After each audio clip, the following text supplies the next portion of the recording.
오늘 말씀은 하나님께서 믿음의 사람들에게 성령 하나님을 보내주시겠다고 약속하시는 말씀입니다. 성령 하나님은 우리의 신앙과 삶을 인도하십니다. 성령의 역사로 구원을 약속하셨기 때문입니다. 오늘 본문이 수록된 이 요엘서의 배경을 잠깐 살펴보면 주전 586년 바벨론에 의해 예루살렘이 무너지고 히브리인들은 바벨론의 포로로 잡혀가게 되지요. 이후에 페르시아가 바벨론을 무너뜨리면서 70년 만에 그들이 예루살렘으로 다시 돌아오게 되고, 돌아온 이후에 그들이 맨 처음 한 일이 무엇이었는가 하면 성전을 재건하는 일이었습니다. 그러나 그들은 성전에서 예배를 드려도 여전히 페르시아의 압제를 받고 있었고, 메뚜기 재앙으로 농사를 망쳐 재난 가운데 있었습니다. 게다가 그들은 비록 성전에서 예배를 드리고 있었지만 기쁨이 없었다라는 사실입니다. 이러한 시대에 활동한 그 예언자가 누구인가 하면 요엘 선지자였다는 것입니다. 오늘 28절 말씀이죠. 이 시대에 활동한 그 요엘 선지자를 통하여 오늘 28절 말씀을 주고 있는데요. 하나님께서 주시는 복은 우리가 말하는 이 육신적인 복에 그치지 않습니다. 이 육신적인 회복을 넘어서 영적인 회복까지 같이 시켜주시는 분이 바로 하나님이고 성령 하나님이시다. 삼위의 하나님 가운데 특별히 오늘 성령 강림주일로 지키게 됩니다. 오늘 말씀 28절 말씀 다시 한번 더 보도록 하겠습니다. 시작. 그 후에 내가 내 영을 만민에게 부어주리니 너희 자녀들이 장래일을 말할 것이며 너희 늙은이는 꿈을 꾸며 너희 젊은이는 이상을 볼 것이며. 아멘. 이 베드로서에 보면 베드로 제자는 어떻게 말씀하냐면 그 후에라는 대신에 말세에라고 바꾸어서 이렇게 요엘서를 인용합니다. 오늘 말씀을 보시면 이게 무슨 뜻인가? 여러분 수없이 듣고 이 말씀을 많이 접했을 텐데, 오순절 성령 강림절을 보통 이제 베드로는 인용하면서 비유를 했는데, 하늘과 땅의 이 요엘 선지자의 놀라운 능력의 말씀이 나타난다. 해가 어두워지고 달이 핏빛같이 변하는 심판쯤에도 구원받을 수 있는 유일한 길을 주셨다. 그것은 뭐냐? 여호와의 이름을 부르는 것이다. 그리고 오늘 28절에서 뭐라고 말씀합니까? 젊은이들은 환상을 본다. 자녀들은 예언을 한다. 자녀들은 예언할 것이요 어버이들, 아비들은 꿈을 꾼다. 그리고 젊은이들은 환상을 본다. 이상이라고도 표현이 되어 있고 비전이라고도 얘기하죠. 환상을 볼 것이다 라고 선포하고 있습니다. 자녀들은 예언할 것이요 어버이들은 꿈을 꾸며 젊은이들은 환상을 볼 것이다. 오늘 늙은이들이라고 표현이 되어서 조금 뉘앙스가 거북할 수가 있어요. 젊은이, 늙은이 이 비교가 되어 있는 겁니다. 젊은 사람, 연장자, 나이든 어버이들 이렇게 이해하시면 되겠습니다. 그 생생하게 그 원뜻을 전달하려면 늙은이들이라고 표현해야만이 더 생생하게 전달이 되는 것이죠. 그래서 오늘 다시 강조하여 말씀드리면 젊은이들은 자녀들은 예언할 것이요 또 어버이들은 꿈을 꾸고 젊은이들은 환상을 본다, 비전을 본다 라고 말씀하고 있습니다. 그러니까 오늘 하늘과 땅의 놀라운 역사들을 보게 된다라는 것입니다. 여호와의 크고 두려운 날에 해가 어두워지고 달이 핏빛같이 변하는 그런 심판 중에도 우리가 구원받을 수 있는 유일한 길이 있는데, 그건 바로 성령 하나님을 통하여 우리가 구원받을 수 있는 길이 열려져 있다라는 것이죠. 여호와의 이름을 부른다. 예수님의 이름을 부른다. 하나님의 이름을 부른다. 다 같은 말이죠. 성령 하나님이 내 안에서 그렇게 하나님을 나의 주인으로, 주님으로, 구원자로 인정하게끔 내가 시인하고 고백하게 한다라는 것입니다. 여러분, 성령의 임하심으로 장래일을 말하며 꿈을 꾸며 이상을 보게 되는 삶을 사시기를 소원합니다. 부디 하나님의 마음을 더욱 깊이 깨달아 알아가시기를 바랍니다. 우리가 영적으로 순결한 삶, 영적으로 건강한 삶을 살기 위해서는 이 무엇보다도 주님의 마음을 더 잘 알아가는 데 있습니다. 결과적으로 하나님의 영을 이 성별이나 또 신분이나 이런 나이나 살고 있는 어떤 처지나 형편에 상관없이 차별 없이 부어주시는 이유는 뭔가? 하나님은 모든 사람이 구원에 이르기를 원하시기 때문에 그렇게 성령 하나님을 부어주셨다라는 사실입니다. 오늘 이스라엘에게 구원을 선포하셨던 이 하나님이 오늘을 살아가는 내 자신에게도 이제 구원을 베풀어 주실 것입니다. 현재 구원의 과정에 있고 구원이 완성되지는 않았죠. 이스라엘에게 구원을 선포하셨던 그 하나님이 나에게도 종래에는 구원을 완성시켜 주신다는 것입니다.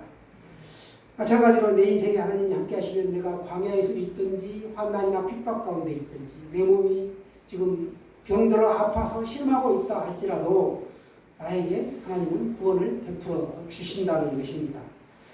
우리 오늘 TV에 가끔 보시면 동물의 왕국에 보시면 늑대가 말이죠. 늑대를 공격하는데 이쪽 저쪽을 친단 말이죠. 그러면 무리에서 흩어지게 돼요. 그 흩어진 그 홀로 남은 그걸 꼭 집중적으로 공략해서 잡아먹습니다. 그게 사냥감이 되는 거예요. 교회에서도 마찬가지입니다. 신앙생활을 잘 하면 되는데 하다가 시험 들었느니 뭐 이래서 내가 그 교회 안 가느니 어떤 집사님이 포기하셨다. 그 목사님이 나를 미워하는 것 같다느니 하면서 교회를 떠나가는 거죠. 그렇게 되면 어떻게 되는가? 사단의 먹잇감이 되고 이단이나 이런 좋은 표적이 되는 겁니다. 신천지, 여호와의 증인, 하나님의 교회 이런 데서 와서 접근하면 솔깃하죠. 그분들은 인간적으로 너무너무 잘해줍니다. 아주 목적이 있기 때문에. 그래서 나중에 거기서 나오려고 해도 못 나오는 경우가 있어요. 그런 사람을 제가 한둘 본 게 아닙니다. 여러분, 믿음의 이 길에서 떠나지 마시고 충성되이 교회를 잘 섬기시기 바랍니다. 이 교회를 떠나더라도 다른 교회에서도 정상적인 교회라면 충성되이 잘 섬기시기를 바랍니다. 나의 일상의 삶 가운데 성령의 강력한 역사가 나타나 누구에게든지 구원의 큰 기쁨과 감격을 우리가 전할 수 있어야 합니다. 그게 축복받은 인생이죠. 오늘을 회개하며 돌아볼 때 두 팔 벌려 안아주시는 그 하나님이 계시다는 게 우리가 살면서 죄 짓게 되고 실족하게 되는 경우가 있습니다. 고통이나 환난이 오면 아무래도 좀 어려움을 겪게 되면 믿음에서 떠날 수가 있죠. 완전히 떠난 게 아니고 잠시 잠깐 실족할 수 있다는 거예요.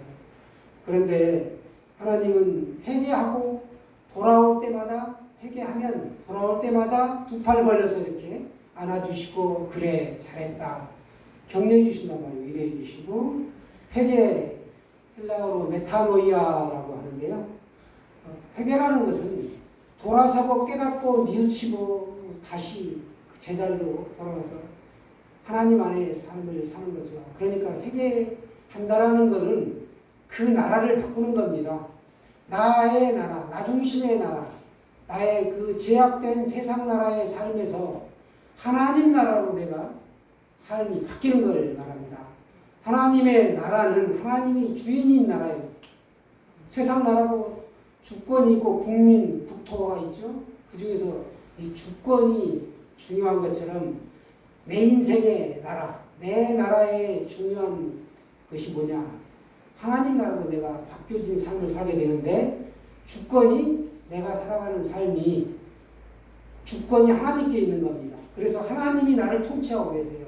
그러니까 내 마음대로 사는 게 아니라 하나님의 뜻 가운데 그 하나님의 뜻을 쫓아서 사는 것이죠. 내 마음대로 사는 삶이 절대로 아니라는 겁니다. 하나님은 그분의 영을 받은 새로운 백성을 계획하고 계셨고 예수 그리스도를 보내주셨고 예수님이 승천하신 이후에는 성령님을 보내주셨고 그리고 다시 말세에 다시 오신다라는 겁니다. 재림을 약속하셨습니다.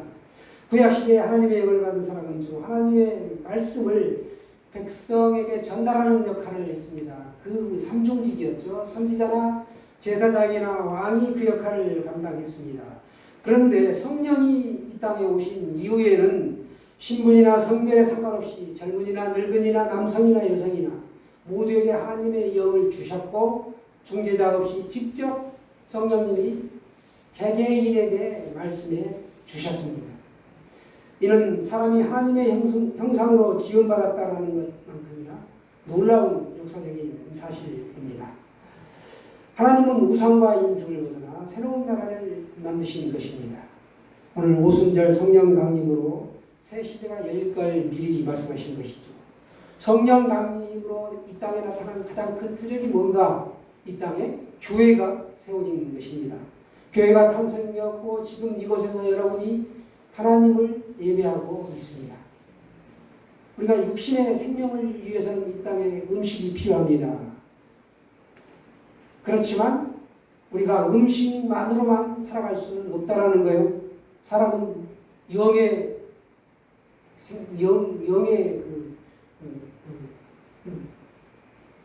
영혼이 있기 때문에 영의 양식인 생명의 만나를 공급받아야 합니다. 우리 사람은 영혼, 육으로 구성되어 있어서 반드시 육신의 음식이 필요한 것처럼 영혼의 양식인 생명의 만나를 먹어야 되는데 생명의 만나, 즉 하나님의 말씀이죠. 그 말씀을 먹어야만이 살 수 있습니다. 그래서 우리가 이 땅에서 살아갈 때 물질이 필요합니다. 음식이 필요합니다. 그러나 이것들은 도구에 불과하다는 거예요. 우리가 그 도구를 위해서만 살지 말라는 겁니다. 우리가 학창시절에 공부할 때 연필이 필요하죠. 그래서 뭐 연필이 필요하면 좋은 연필도 갖고 싶고 막 하는데 중요한 것은 내가 좋은 연필을 갖는 것보다 더 중요한 것, 공부 잘하는 게 중요한 것이다. 그래서 내가 돈을 벌고 물질을 취하고 이것도 중요하지만 그것보다 더 근본적인 것은 하나님의 말씀으로 이 땅에서 살아가는 것이 중요하다라는 겁니다. 언젠가 말씀드렸는데 한 청년이 가난과 서름 속에서 사관학교를 졸업하고 세상을 정복하겠다는 꿈을 가졌습니다. 그래서 그 꿈이 자기가 소원하는 꿈이 30대에 다 이루어졌습니다. 그래서 그는 30대에 더 이상 정복할 세상이 없다라고 한탄하며 그는 죽음에 들 병에 들게 되고 예수님을 부러워합니다. 특히 그가 죽음 앞에서 예수님은 사랑으로 세상을 정복했는데 나는이라고 외치며 예수님의 그 사랑을 부러워하면서 죽어갔습니다. 그런가 하면 또 한 청년이 있었는데 그는 꿈을 가진 청년으로 세상에 나갔습니다. 그는 그 당시에 최고 학부를 나온 엘리트 청년이었습니다. 그런데 그가 어느 날 예수님을 만났습니다. 그 후 그는 하나님 나라를 위해 삶이 변화되었습니다. 그래서 그는 하늘이 주는 꿈을 꾸게 되었고 그는 로마에 가게 되었습니다. 그 사랑이 그에게는 꿈이자 비전이 되었던 것이죠. 그 두 사람은 누구인가? 첫 번째 사람은 나폴레옹이었고 두 번째 사람은 사도 바울이었습니다. 사랑받는 것을 보며 부러워하는 인생이 있고 받는 사랑에 감사하며 사랑의 수고를 기쁘게 여기는 인생이 있다는 겁니다. 우리가 실패의 웅덩이 속에서 성공한 사람과 자신을 비교하며 낙심하는 사람이 있고 또 고난 속에서도 고난의 뜻이 하나님에게 있다. 반드시 뭔가 있을 거야. 하고 하나님의 나라를 위해 사는 사람이 있다는 것입니다. 세상에 많은 사람이 성공과 출세와 풍요를 꿈꾸며 살아가지만 그리스도인은 사랑과 하늘을 꿈꾸며 살아가는 사람들입니다. 꿈은 사람이 이루려는 것이 아니라 하나님이 이루시려는 것을 우리가 쫓아가는 것이 꿈이 되어야 한다라는 겁니다. 그래서 처음에는 내가 꿈을 이루려는 것 같지만 나의 꿈을 완성시키시는 분은 하나님이시다라고 고백하며 살게 되는 것이죠. 주님이 주시는 꿈을 꾸면 나이와 상관없이 젊은입니다. 젊은이. 그래서 우리가 젊은 사람은 젊은이로 살아갈 수 있는 것이죠. 꿈이 없으면 우리가 늙는 것입니다. 사명이 없으면 늙는 것입니다. 주님이 주시는 꿈을 꾸면 예수님 안에서 그 누구도 늙은이가 아니라는 거죠. 성령은 우리에게 새 마음을 주시고 하나님 나라에 대한 비전과 삶의 목적도 주셨습니다. 거룩한 꿈을 품고 우리가 믿음의 능력으로 이 세상을 살아갈 수 있도록 성령님은 오늘도 우리 각 사람 심령 위에 역사하고 계십니다. 우리가 부디 하나님의 뜻을 분별해 순종하며 사시기를 바랍니다. 하나님은 사도행전에서도 말씀하셨습니다. 자기 백성에게 성령을 부어주시겠다. 그 하나님은 말씀대로 이루어 주셨죠. 죄로 가득한 세상에서 거룩한 하나님의 자녀로 살아갈 수 있는 힘이 어디로부터 주어지는가? 바로 성령 하나님으로부터 주어진다. 그래서 깨닫고 돌이키면 주님은 그 안에서 하나님의 자녀로서의 복된 삶을 누릴 수 있도록 한없는 선물을 주시고 은총을 부어주신다 라는 사실입니다. 오늘 말씀합니다. 내 영을 만민에게 부어주겠다. 이겁니다. 여호와의 영이 믿는 자들에게 임할 것이다. 그래서 자녀들이 장래일을 말하며 늙은이는 꿈을 꾸고 젊은이는 이상을 본다 라는 겁니다. 오늘 핵심 문장이죠. 그렇습니다. 하나님과 끊임없는 이 풍성한 영적인 교통이 있을 때 일어나는 것이 바로 이 마구마구 부어주는 것이다. 은총이라는 거죠. 문제는 그런 일이 왜 일어나는가? 그 단서는 민수기에서 우리가 찾아볼 수 있는데요. 민수기의 그 모세에 따르면 하나님께서는 선지자들에게 꿈과 이상으로 하나님 자신을 알리시겠다라고 말씀하셨습니다. 하나님의 신이 임하면 선지자로 쓰임을 받았죠. 따라서 선지자들에게 임한 하나님의 신의 역할은 하나님을 알리는 것이었다라는 겁니다. 구약에 보면 그때그때 필요에 의하여 성령이 임했고 나중에 그 임무가 완성되면 성령을 이제 가져가셨죠. 그러나 이 신약에 와서는 성령이 내가 예수님 곁을 떠나지만 않으면 떠나지 않습니다. 애언과 꿈과 이상은 그것의 수단일 뿐이라는 거예요. 결코 그것들이 목적이 될 수가 없다. 하나님이 사람들에게 무언가 말씀하고 싶을 때 사용되는 방법이 뭐였는가? 바로 애언과 꿈과 비전이었다라는 겁니다. 하나님께서는 오늘도 자신을 알리시기를 원합니다. 사람들에게 그래서 꿈과 비전과 애언을 주시고 하나님을 떠나지 않도록 성령님을 통하여 우리를 붙잡아 주고 계십니다. 주신 하나님이 그 성령을 통하여 각양의 은사를 마구마구 부어주시죠. 그런데 우리가 그 은사에 초점을 두면 안 된다는 거예요. 은사를 주신 하나님께 초점을 두어야 한다. 마치 아버지가 부모가 자녀에게 선물을 주면 그 선물에만 꽂혀서 초점이 있으면 안 된다는 거예요. 선물을 주신 그 어버이의 부모의 사랑에 우리가 초점을 둬야 하는 것처럼 하나님께 언제나 초점이 있다라는 겁니다. 성령을 받는 것 중요하죠. 하나님의 영이 없으면 하나님의 사람이라고 말할 수 없습니다. 그래서 하나님의 영이 아니고는 우리가 하나님을 나의 주님이라고 고백할 수 없습니다. 하나님은 나의 주님이시오, 나의 구원자이십니다 라고 고백하는 것은 하나님의 영이 내 안에 계시기 때문에 내가 고백할 수 있습니다. 오늘 성령이 우리 안에 계시다는 것, 이걸 아시고 성령 강림절을 통하여 하나님께서 우리에게 성령을 폭포수처럼 부어주셨다라는 겁니다. 그래서 구원의 문은 예수님의 이름을 부르는 자에게는 누구나 열려있다. 예수님의 이름을 부르기만 하면 하나님은 우리에게 성령을 부어주시고 각양의 은사를 부어주신다는 것입니다. 은사 사모하십시오. 각양의 은사 참 중요한 거죠. 성령이 충만하면 사람이 변하게 됩니다. 비전을 갖게 되고 사명을 갖게 되고 하나님의 뜻 가운데서 귀하게 쓰임받는 인생이 되는 것입니다. 그래서 오늘 세 가지를 말씀드리고 싶습니다. 그리스도인은 하늘을 바라보는 사람이다. 이 땅에 떨어진 무언가를 줍기에 땅만을 쳐다보고 다니는 사람이 아니라 하늘을 바라보고 사는 사람이다. 우리의 본향은 하늘이기 때문에 그런 것입니다. 우리가 이 땅에서 사는 건 순례자죠. 그래서 나그네 인생이라고 합니다. 그래서 이 작은 것에 인간관계에서 오는 것, 물질을 버는 데에서 오는 것, 이런 거에 연연하지 않는다. 너무 욕심 부리지 말고 너무 많은 것 바라지 말라는 거예요. 감사와 기쁨이 언제나 있어야 한다. 이게 바로 순례자의 꿈이죠.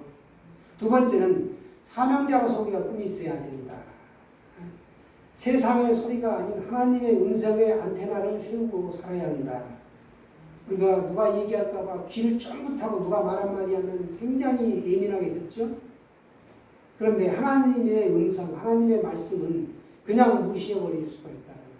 하나님의 자녀인데 하나님 아버지의 말씀을 정확하게 1.1핵도 없이 순종하는 건 무엇보다도 중요한 사실이죠. 사명자로서 꿈을 가져야 된다. 첫 번째는 순례자의 꿈을 가지고 이 땅에서 우리가 작은 것에 욕심 부리지 않고 감사와 기쁨이 있어야 되겠다. 두 번째는 사명자로서 꿈을 가지고 하나님의 그 뜻과 계획에 집중하며 살아가야 된다라는 사실이고, 세 번째는 우리가 개척자로서의 꿈을 가지고 살아가야 된다.